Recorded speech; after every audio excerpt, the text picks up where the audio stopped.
মন্দিরে রাহুল তৃপ্তিকে বলে, আমাকে মাত্র ৩ মাস সময় দাও। এই সময়ের মধ্যে আমি সব গুছিয়ে নেব। তারপর তোমাকে নিয়ে আমেরিকা যাব এবং তোমার সব স্বপ্ন পূরণ করব। রাহুলের কথা শেষ হওয়ার আগেই তিতলি সম্মতি জানায়। রাহুল ভাবে তিতলি সব শুনেই রাজি হয়েছে, কিন্তু আসলে তিতলি তার একটা কথাও মনোযোগ দিয়ে শোনেনি।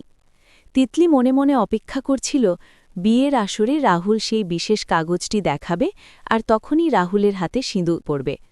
রাহি বুঝতে পেরেছিল যে তিতলি আসলে কিছুই শোনেনি এবং রাহুল ভুল ধারণায় আছে, কিন্তু সে কাউকে কিছু বলেনি।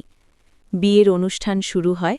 ছাদনাতরে রাহি ও তিতলি দুজনেই উপস্থিত হয়, কিন্তু সেখানেই পুলিশ জনকে গ্রেপ্তার করে এবং সবার সামনে প্রমাণ করে দেয় যে সে একজন প্রতারক। রাহি জনের হাত থেকে রক্ষা পেলেও বিবাহের শুভ লগ্ন প্রায় নষ্ট হয়ে যায়। অন্যদিকে রাহুল সেই কাগজ দেখাতে না পারায় তিতলি বিয়ে ভেঙে দেয়। পারিবারিক সম্মান রক্ষার কথা ভেবে রাহি ও রাহুলের পরিবার উভয়ই সিদ্ধান্ত নেয় দুজনকেই বিয়ের পিঁড়িতে বসানো হবে।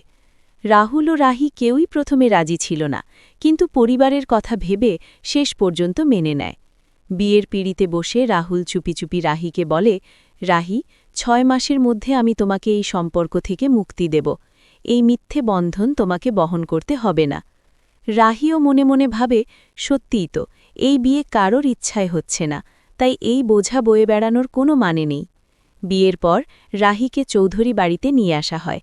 বধূ বরণ সম্পন্ন হয়। রাহুলের ভাইবোনেরা বুঝতে পারে সে মানিয়ে নিতে পারছে না। তারা সিদ্ধান্ত নেয় ফুলশয্যার রাতে দুজনকে কাছাকাছি আনার চেষ্টা করবে, তাদের মধ্যে ভালোবাসার পরিবেশ তৈরি করবে। রাহুল ভাবতে থাকে, তিতলি কেন এমন করল? সে কি সত্যিই সেদিন কিছু শোনেনি? রাহি মনে মনে বলে, হ্যাঁ রাহুল, আমি জানতাম তিতলি তোমার কথা শোনেনি, আর সেই কাগজ না দেখলে সে এভাবেই বিয়ে ভেঙে দিত। তুমি তিতলিকে চিনতে পারোনি।